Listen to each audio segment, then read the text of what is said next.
Boa tarde a todas e todos. Havendo quórum, declaro aberta a 25ª Sessão Judiciária Ordinária do Tribunal Regional Eleitoral do Estado do Amapá, a ser realizada na modalidade híbrida, por videoconferência e presencial. E já esclareço que o desembargador Carmo Antônio, nosso corregedor, está em trânsito, ele participa de forma virtual, também o doutor Paulo e demais advogados que estiverem na forma virtual, apenas para exemplificar. Submeto à apreciação de todos a ata da 24ª Sessão Judiciária Ordinária, realizada no dia 21 de março. Pergunto se há alguma objeção. Não havendo, declaro-a aprovada. Já iniciamos os julgamentos, é uma continuação de julgamento, é uma ação de investigação judicial. O relator é o desembargador Carmo Antônio e pediu vista à doutora Paola Santos. A posição na reunião em que se iniciou esse julgamento foi rejeitada por unanimidade, rejeitada a preliminar de nulidade das provas, acolheu de ofício a preliminar por decisão unânime até agora. Então, vamos dar a preliminar de legitimidade passiva de Irlon Sarmento de Moraes e de Felipe Moreira Barreto na representação especial número 060 1666-28/2022, e no mérito, após os votos dos juízes Carmo Antônio, relator, Paulo Madeira e Tina Souza, julgando procedente a AGE e parcialmente procedente a representação especial, e do juiz Anselmo Gonçalves julgando as improcedentes, pediu vista a juíza Paola Santos. Aguardaram para esse voto, após esse voto de vista, os juízes Rivaldo Valente e João Lage. Então, nós vamos ouvir o voto de vista da doutora Paola Santos, que tem a palavra para o seu voto. Excelentíssimo senhor presidente, eminentes pares, eu não vejo aqui a Procuradoria. Podemos prosseguir, a Procuradoria já se manifestou nos presentes autos. Ilustre Procuradora, né? Ilustres advogados aqui presentes, boa tarde. Senhor presidente, eu pedi vista dos autos para melhor análise do caderno probatório, em razão do que sustentou o eminente juiz Anselmo Gonçalves no voto que inaugurou a divergência. Então, do estudo mais apurado das provas que foram coligidas aos autos, é possível verificar a existência de vínculo entre Irlon Sarmento de Moraes e Fábio Jucá. O primeiro investigado, ele trabalhou efetivamente na campanha do segundo, e a comprovação desse fato, ele decorre das conversas realizadas por meio de aplicativo de mensagens instantâneas de WhatsApp, tratando explicitamente de atividades a serem desenvolvidas nos municípios de Oiapoque, Amapá e Calçoene.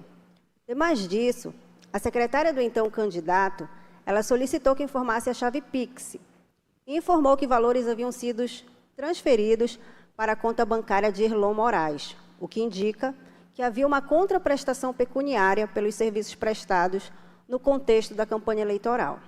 Não obstante, o laudo da Perícia Criminal Federal atesta a ocorrência de 6 ligações pelo WhatsApp ao contato Fábio Jucá 2022.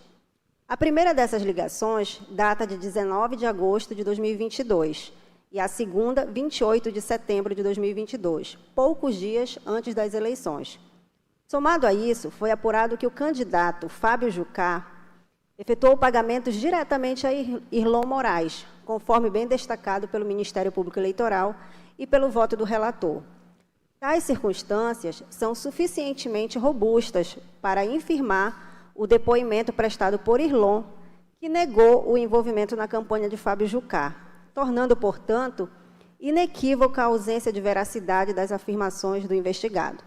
Além disso, conclui-se ainda a articulação e participação ativa do então candidato na empreitada irregular de arregimentação de eleitores em troca do oferecimento de vantagens, que, na espécie, tratava-se de cestas básicas apreendidas juntamente com o material de campanha de Fábio Jucá.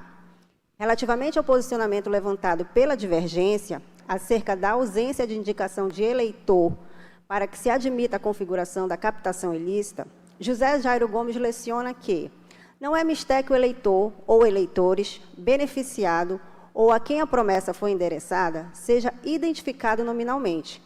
Nesse sentido, captação ilícita de sufrágio, do artigo 41A da Lei das Eleições, na linha da jurisprudência dessa Corte, estando comprovado que houve captação vedada de sufrágio, não é necessário estejam identificados nominalmente os eleitores que receberam a benesse em troca de voto, bastando, para a caracterização do ilícito, a solicitação do voto e a promessa ou entrega de bem ou vantagem pessoal de qualquer natureza. Por oportuno, eu trago à colação outra ementa relativa a julgamento proferido também pelo TSE, que reafirma o que consta na doutrina de José Jairo. Eu trago em destaque a jurisprudência dessa Corte não exige a identificação do eleitor para caracterizar a conduta do artigo 41A da Lei das Eleições. Voto de relatoria do ministro José Delgado, de 6 de março de 2008. Em tempo, é imperioso destacar ainda que há diálogos entre Rosiane, que é a presidente da instituição Abrace Oiapoque, e Bia, das quais se extrai o envolvimento político de Irlon Moraes com a instituição Abrace Oiapoque, o direcionamento das cestas básicas para a instituição e o envio de valores para a Rosiane. Por fim, a existência das contradições entre os depoimentos prestados e os elementos probatórios produzidos nos autos, o conteúdo dos diálogos analisados detidamente pelo voto do relator, as ligações e conversas efetuadas pelos cabos eleitorais para o terminal do então candidato, aliado ao fato de que, no momento da apreensão das cestas básicas, os investigados estavam com material de campanha pertencente a Fábio Jucá, conduzem à configuração de captação ilícita de sufrágio e afastam a tese levantada pela defesa somente por ocasião do julgamento, ressalta-se de benefícios à campanha de Yuri Alesi. Diante dessas considerações, acompanho integralmente o relator. Obrigado, doutora Paula. Aproveito para registrar a presença conosco da doutora Sara, procuradora regional eleitoral, ao tempo que passa a palavra para o doutor Rivaldo Valente para o seu voto. Senhor presidente, eminentes pares, doutora procuradora regional, ilustres advogados presentes, a todos que nos assistem pelo canal do YouTube. Senhor presidente, ouvi atentamente na sessão que iniciou o julgamento, judicioso o voto do eminente relator, ao acompanhar o doutor Paulo Madeira e a doutora Tina, bem como também o voto de divergência inaugurado pelo doutor Anselmo e hoje as considerações da doutora Paola. Como sabido, para a caracterização da captação ilícita de sufrágio, exige-se prova suficiente de que a conduta estava condicionada ao voto do eleitor, além da participação direta ou indireta do candidato beneficiário no ato ou fato tido como ilegal. Após analisar os diálogos extraídos de conversas pessoais e grupo de WhatsApp, entendo que, ainda que se possa inferir a existência de um vínculo entre Irlon Moraes e o candidato investigado, estes não contêm força probatória necessária à demonstração do cometimento da captação ilícita de sufrágio e também do abuso de poder. Tenho a impressão de que, em que pese as apreensões dessas 38 cestas básicas no veículo conduzido por Felipe Luan, no qual também foram encontrados os santinhos do candidato representado, Fábio Jucá, e que estariam na posse de Irlon Moraes, supostamente para captação ilícita de sufrágio em favor deste, não foi descortinado pelo parquê a existência de uma negociação para a entrega dessas cestas básicas em troca de voto.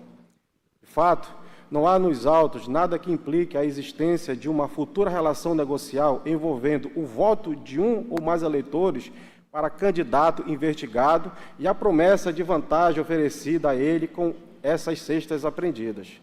Diante disso, senhor presidente, peço todas as vênias ao eminente relator e a todos que o acompanharam para seguir a divergência e julgar pela improcedência das ações. É como voto, senhor presidente. Obrigado, doutor Rivaldo. Eu vou proclamar o parcial senhor resultado. Presidente, doutora Tina.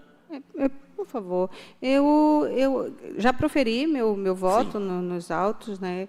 Mas gostaria de, se possível, de pedir vista desses autos, excelência. Sempre é possível, porque está em julgamento. Então por favor, eu vou pedir vista para uma análise melhor, mais acurada, talvez. Ok, eu vou proclamar o parcial resultado, me corrija a secretaria, os colegas, se eu estiver equivocado. O Tribunal Regional Eleitoral do Amapá, por unanimidade, rejeitou a preliminar de nulidade das provas, esse julgamento não alterou, acolheu de ofício a preliminar de ilegitimidade passiva de lançamento de Moraes de Felipe Moreira Barreto, na representação especial número 60166628/2022, e no mérito agora julgou-as procedentes o relator desembargador Carmo Antônio e o doutor Paulo Madeira, tá certo? Julgando pela improcedência de ambos, o doutor Anselmo e o doutor Rivaldo Valente, que foi acompanhado pela doutora Paola nesta sessão, pela procedência da AGE e procedência parcial da representação especial.